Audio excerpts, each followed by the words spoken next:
So you're going to have a diversity of ideas drawing from an all-time all-star team of, great thinkers. Yeah, an all-star team of great thinkers. You're absolutely right. And it'll be there, we're just going to do straight things. I mean, we'll also have Karl Marx there with Ayn Rand. And we may have them debating. You're going to have a Professor Karl Marx? It's such a different concept. Like the way you're basically, you bought the land and you're tearing down the house and you're building something entirely new. Well, I don't want to tear anything down. I just want to create a new system, if you like, the university of the future, accessible to everyone in the world at an affordable price with a rigorous university level, which is constructed and designed in a way to use the most effective pedagogy. Big word, pedagogy, but it just means the art and science of teaching. And every one of our professors will learn the most effective way of teaching, the fastest way, the most effective way, because they'll know how to do these. Like that, they'll connect theory with the practical. So you don't just talk about theory all the time if you're into philosophy or economics and so on. You talk in practical terms too. They will define very precisely all of the terms and all the words very rigorously. So they'll know what the pace of the student is, for instance. They're not going to talk too fast or move too fast with the concepts. They'll take one concept at a time and then the next concept. And they won't be rushing through as many professors do. After a professor talks, you say, what the hell was that all about? Yes. You're lost. These guys will not let you do that. They'll go step by step, very, very exact at your pace. If you're very smart, they'll go faster. If you're a little slower, they'll go a little slower for you. And they'll teach in your language. If you want to be taught in Japanese or Chinese or French or German, you can do that too. What professor could do that? You can't do that. You can't do that. Yeah. So does like Socrates keep his Greek accent in Chinese? Now, there was a challenge. What does Socrates sound like? We couldn't have him speaking Greek. We can't have him speaking American or English. Right. So that's the best we came up with. And he isn't bad. I liked all of them. I'm not liking the Franklin one, though. Ben didn't sound like that. Well, he was a challenge. He was a challenge. He's an Englishman, basically. Listen, we claim him here, respectfully. Well, we debated that. His son actually was the governor of Jersey. That's neither here nor there. But we claim him in America. That's not a very special achievement. But all right, so, Carl. You watch excuse me. I got a couple guns out there, pal. But the thing is that it was a challenge to get the right accent, even the right images. And we went through thousands of different images and finally found the one. And we say, is it perfect? No. Is it the best we can come up with all of the different things? Yes. How does he speak? Well, he doesn't speak, so we did that. What's the oversight of these like? Like, it's an AI, obviously. It's brilliant and can amalgamate all these things that a human being can't do at any rate. But you guys are running the college, you and your team. Do you get replays of any session that happens between an AI and a student? And how do you assess like the AI's perceived performance versus what you were expecting it to do, and student performance? Like, how does that all work? Well, there's going to be feedback from students. We'll challenge the students as we go through with these competency checks. Have they mastered it before they move on? So that will all be recorded. But we'll also ask feedback, particularly now, from our students. Was the professor clear? Did you understand it? Were you working at the right pace? So we'll get all that kind of feedback, like, don't like, too fast, too slow, and we'll fine-tune it as we go through. Because this is all going to be quite innovative. And so we will build it until we perfect it. It's kind of cool that people that you clearly have been inspired by, influenced by, insert word here, are the characters that you're creating in your own educational cinematic universe now. You ever think about like the younger you when he was first finding these people, even imagining being able to create them later? No, that would have been a dream beyond a dream to be able to think about this. But you're right. Whoever these characters are in history, like I'm a big fan of Ayn Rand. We've created an Ayn Rand. We'll have her as part of our professor, one of our professors. And so we'll have all the great, there's thousands of avatars who will all be, arranged in degree programs.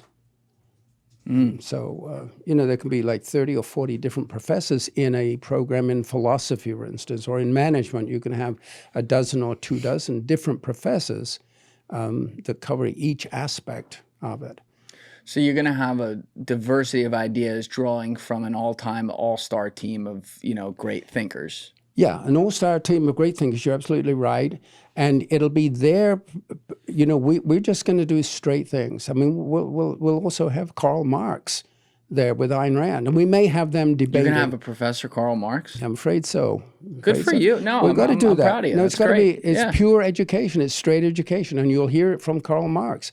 And he's very seductive. He's very believable. And as you pointed out a little while ago, this utopia vision is very seductive. Wow, any young people say, oh, that's great. Why don't we all go get along and we all share everything and so forth?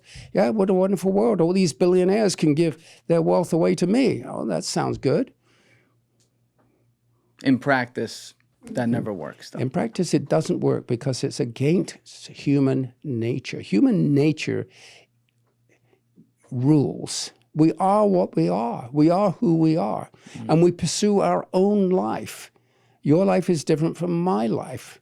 Your goals and dreams and values, in many cases, vary from mine. Well, we share things in common, but the things that we don't have, or their differences, are massive. And we are all different. So it's a beautiful ideal, perhaps, but it's against human nature and can never work and always ends up in a terrible place. And there's so many examples around it. North Korea, China. I just had a North Korean defector sitting in your chair for 5.5 hours the other day. Wow. Yeah. That's fascinating. Yeah. It was like listening to 1984 through a human being who lived it. Horrific. Crazy. Which, by the way, good get. That was you guys? Yeah. Lauren. Shout out to Lauren.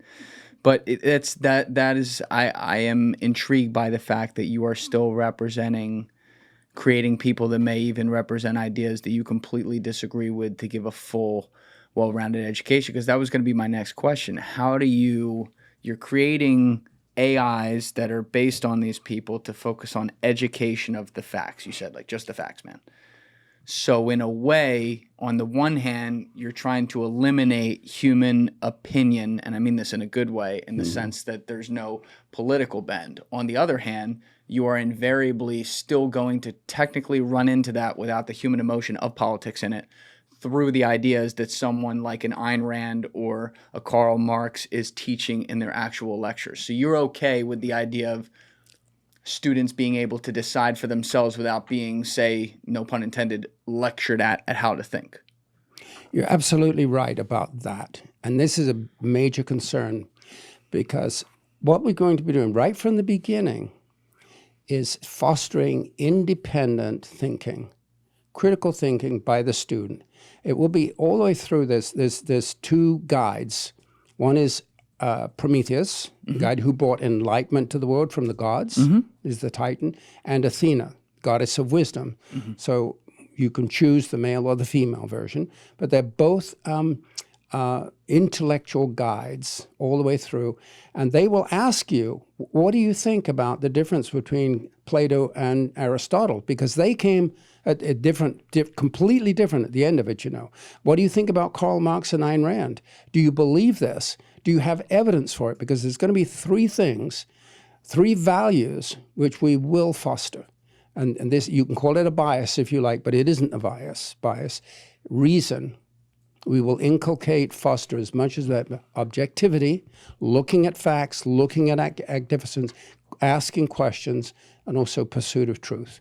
So reason, objectivity, and truth, those will be all the way through, and we will inculcate, a big word, inculcate that with our students, and they'll be challenged to think, what do you think about that? Give me an example of it. Do you think that that is true? What evidence can you provide for that? Do you think this Karl Marx theory, this utopian world works? Can you point to any example? Can you point to a country where this has ended up where people are doing well? Can you point to a country where it didn't work? Why do you think it didn't work? Why do you think it did work?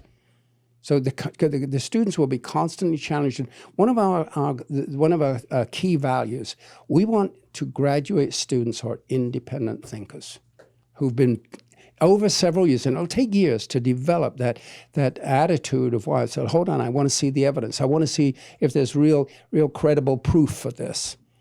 And so those will be our graduates, new intellectuals, if you like.